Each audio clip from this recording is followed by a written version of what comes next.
Hello friends, मैं ऋतिक गुप्ता, आपका gardener दोस्त।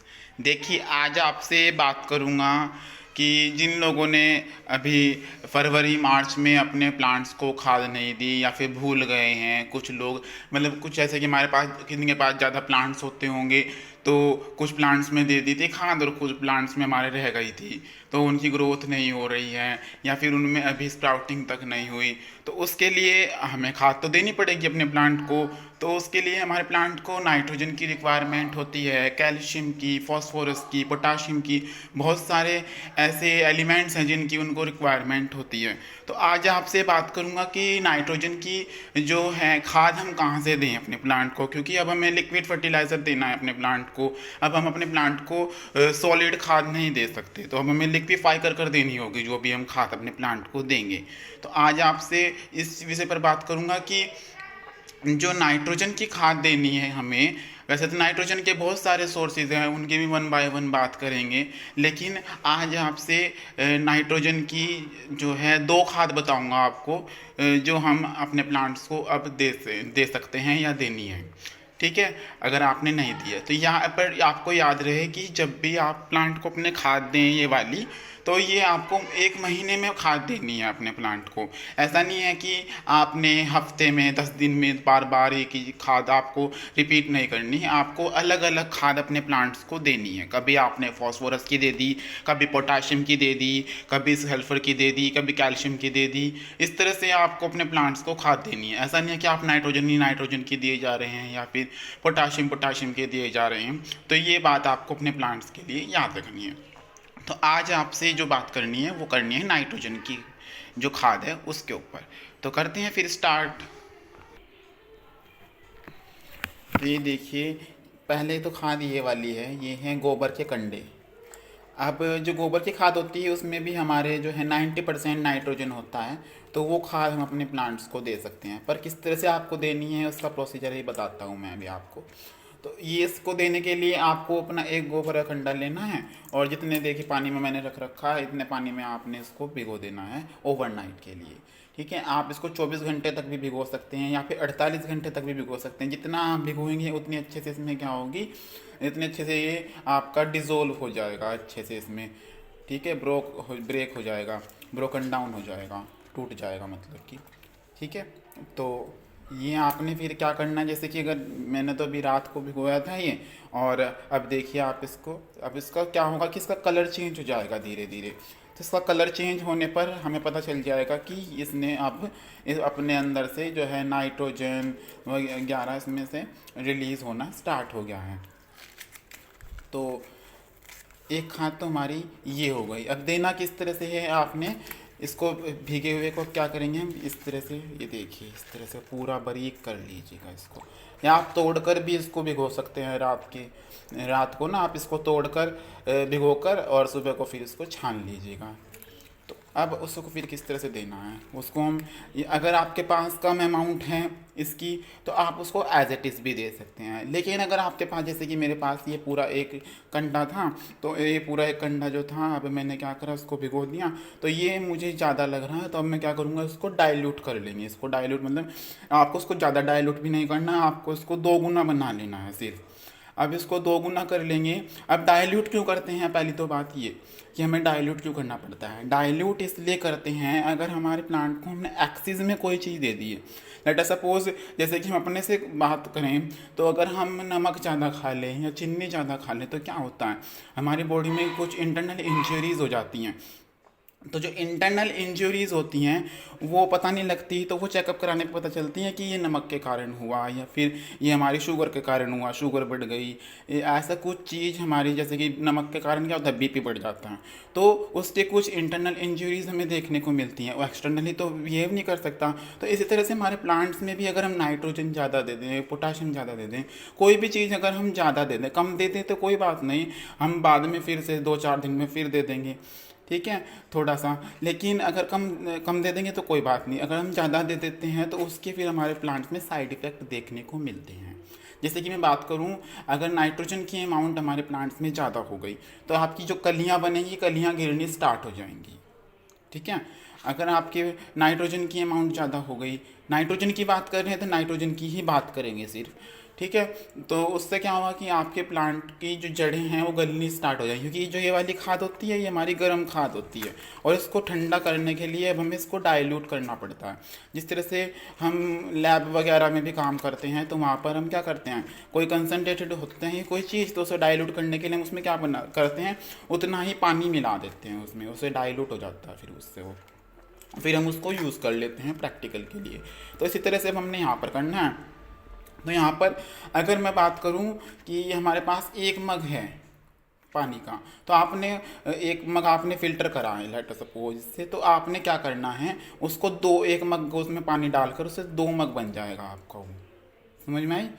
आपने एक मग इसका लिया और इसमें एक मग ही आपने क्या करा, पानी डाल लिया, जो ये फ़िल्टर होकर आएगा। इसका क्या करना है ये भी मैं बताऊँगा अभी आपको, ठीक है। इसकी हम कैसे खाद बना सकते हैं उसका प्रोसेस मैं आपको फिर किसी दिन बताऊंगा, ठीक है। लेकिन आज मुझे जो दो खाद बतानी है उनके बारे में ही मैं बात करूंगा सिर्फ, ठीक है। तो अब इसको करते हैं, चलिए।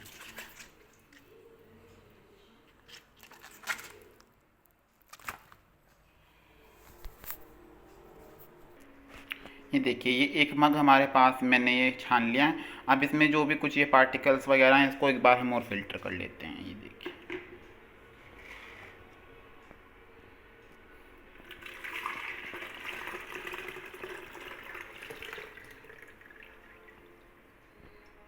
ये देखिए एक मग हमारे पास ये हो गया, ये देखिए ये छना हुआ है।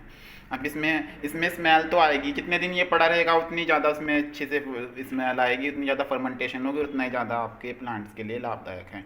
और इसकी बहुत सारी खाद बनाई जा सकती है, उसकी भी मैं आगे आपसे जब डालूंगा तो तब बात करूँगा, ठीक है। आप उसको लेकिन ऐसे ही भी दे सकते हैं सिंपली। आप इसको, आपके पास कुछ नहीं है, आप इसको रात भर भिगो दीजिए, सुबह को छान कर, और उसमें फिर हम क्या करेंगे, अब पानी मिला देंगे। ये देखिए, ये देखिए अब हमने इसमें इतना ही पानी मिला देंगे, इसको अच्छे से मिला लेंगे।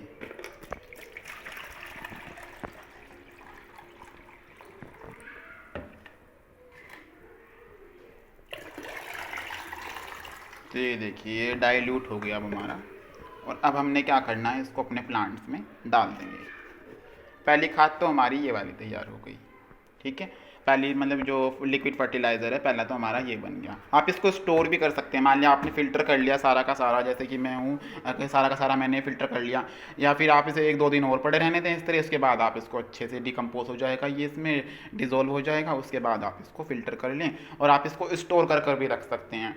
आप इसको हफ्ते भर के लिए तो स्टोर कर ही सकते हैं, कोई प्रॉब्लम नहीं है। बस याद रहे कि जब भी मैं कहता हूँ कि कभी आप कोई चीज़ स्टोर करते हैं तो उससे क्या होता है कि गैस पास होती है, मतलब गैस बननी शुरू हो जाती है अंदर। तो उस गैस को पास करने के लिए या तो आप उसे बीच बीच में खोल दें, या फिर आप क्या करें, अगर उसमें आपको लग रहा है कि और ज़्यादा फर्मेंटेशन हो गई, फंगस वगैरह कुछ ऐसी चीज़ लग गई, तो आप उसमें क्या करें, कोई फंजीसाइड ऐड कर दें। तो उससे क्या हो, एक फंगस लगेगी नहीं। जिस तरह से हमारे प्रिजर्वेटिव्स होते हैं, ठीक है, तो प्रिजर्वेटिव्स क्या करते हैं, हमारे चीज़ों को बचा कर रखते हैं ना। तो इसी तरह से हम क्या करते हैं, इसमें फंजीसाइड डाल देते हैं। उससे क्या होता है कि फंगस लगने के चांसेस कम हो जाते हैं, ठीक है। तो आप इसको दो तरह से स्टोर कर सकते हैं, या तो आप इसको बार बार, जैसे कि मैंने अगर इसको स्टोर करना है तो हम क्या करेंगे, डेली इसको आधे घंटे के लिए खुला छोड़ देंगे, ताकि जो अंदर गैस बन रही है वो क्या हो जाए, रिलीज़ हो जाए, ठीक है। या फिर हम क्या करेंगे, अगर ये बंद है तो इसमें क्या करेंगे हम, जैसे कि आपने बोतल वगैरह में बंद कर दिया तो उसमें क्या करेंगे, फंजीसाइड ऐड कर देंगे, ताकि कोई फर्दर फर्मेंटेशन होकर फंगस क्रिएट ना हो। क्योंकि जब भी फर्मेंटेशन होगी तो किस लिए होती है फर्मेंटेशन, बैक्टीरिया से तो होती है ना। तो उसमें ज़्यादा डिटेल में मैं नहीं जाऊँगा, ठीक है। तो ये आपने कर लेना है। अब दूसरी जो खाद है वो बताता हूँ आपसे, वो किस तरह से यूज़ करनी है। ये देखिए, अगले खाद है हमारे पास ये, जो हम नॉर्मली वर्मी कंपोस्ट कहते हैं ना डालने के लिए, तो ये है वही वर्मी कंपोस्ट जो मैंने अपने प्लांट्स में फरवरी मार्च में डाली थी। तो अगर आपको डालनी है ये, तो अब आप किस तरह डालेंगे, अब आपको ऐसे तो नहीं है कि आपने गुड़ाई कर दी और उसके अंदर डाल दिया। तो उससे क्या होगा कि अब ये टाइम लेगी रिलीज़ होने में। तो इसको जल्दी से रिलीज़ करने के लिए अब हम क्या करेंगे, इसका लिक्विड बना लेंगे। इसका लिक्विड बनाने के लिए हमने क्या करना है, जैसे कि मैंने एक मग्गे का हिसाब रखा है यहाँ पर, आप लीटर का हिसाब भी रख सकते हैं। तो एक मग्गा पानी में आपने एक मुट्ठी जो है डाल देनी है। ये देखिए मैंने अभी एक मुट्ठी डाल ली है, ये देखिए। और इसको आपने रख देना है कुछ देर के लिए, जब तक इसका कलर चेंज ना हो जाए, ठीक है। अब इसको क्या करेंगे, इसको हमें फ़िल्टर नहीं करना। ये गोबर की खाद जो थी इसको हमने फ़िल्टर करा, लेकिन इसको हमें फ़िल्टर नहीं करना। अब इसको हम क्या करेंगे, इसको हम एज इट इज़ डाल देंगे अपने प्लांट्स में। इसको दुगना कर सकते हैं तो दुगना कर लें, अदरवाइज ऐसे ही डाल दें, कोई दिक्कत नहीं है इससे। वर्मी कंपोस्ट तो कोई प्रॉब्लम नहीं है, लेकिन इससे प्रॉब्लम हो सकती है क्योंकि ये हमारे प्लांट्स के लिए एक तो गर्म खाद होती है, इसको ठंडा बनाने के लिए हमें डाइल्यूट करना पड़ता है, ठीक है। और दूसरा, अगर आपके जो ये तिनके वगैरह होते हैं ना इसके, ये देखिए अगर ये तिनके आपके प्लांट्स की मिट्टी में ज़्यादा अंदर तक चले जाएं तो ये क्या करेंगे, वहाँ पर इनको एयर पास नहीं होती, तो वहाँ पर क्या होगा कि ये पड़े पड़े सड़ जाएंगे। अगर एक भी तिनका आपका रह जाता है, या तो आप फंजीसाइड साथ में डालिए, अदरवाइज़ मैं तो कहूँगा कि फंजीसाइड आप डालते हैं तो उससे कोई फ़र्क नहीं पड़ेगा क्योंकि फंगस क्रिएट नहीं होगी, ठीक है। लेकिन अगर आपका रह जाता है तो उससे फंगस क्रिएट होने के चांसेस बहुत ज़्यादा हो जाते हैं। तो इसलिए आप बहुत ही सावधानी के साथ करें, वरना तो आपके प्लांट फंगस होने के बाद हमारे प्लांट्स ना फिर मर जाते हैं, वो धीरे धीरे धीरे धीरे बेकार होना शुरू हो जाते हैं। उनके अंदर जान ही नहीं रहती कि वो प्लांट को ग्रोथ दे। तो उसके लिए आपको ये काम करने ज़रूरी है, ठीक है। तो 2 खाद मैंने आपको बता दी है अपने प्लांट्स के लिए। पहली है ये हमारी गोबर की खाद, इसको आप इस तरह से देखिए, जब थोड़ा सा लिक्विड उसमें आ जाए ना तो इस तरह से ये अपने आप ही, जब भी मॉइस्ट हो जाता है ना तो अपने आप ही ये ऐसा हो जाता है, तो इसको आप तोड़ कर भी डाल सकते हैं। फिर तो आप इसको 24 से 48 घंटे ही पड़ा रहने देंगे तो भी कोई प्रॉब्लम नहीं है, बस इसमें से स्मेल आएगी, तो इसलिए आप ज़्यादा करें तो मास्क का यूज़ कर सकते हैं। ओके फ्रेंड्स, अगर आपको ये मेरा वीडियो अच्छा लगा हो तो इसको लाइक कर दीजिएगा और मेरे चैनल को सब्सक्राइब कर दीजिएगा, और कमेंट करके बताइएगा कि आपको ये मेरा वीडियो कैसा लगा। ओके फ्रेंड्स, बाय, कल मिलेंगे नए प्लांट के साथ।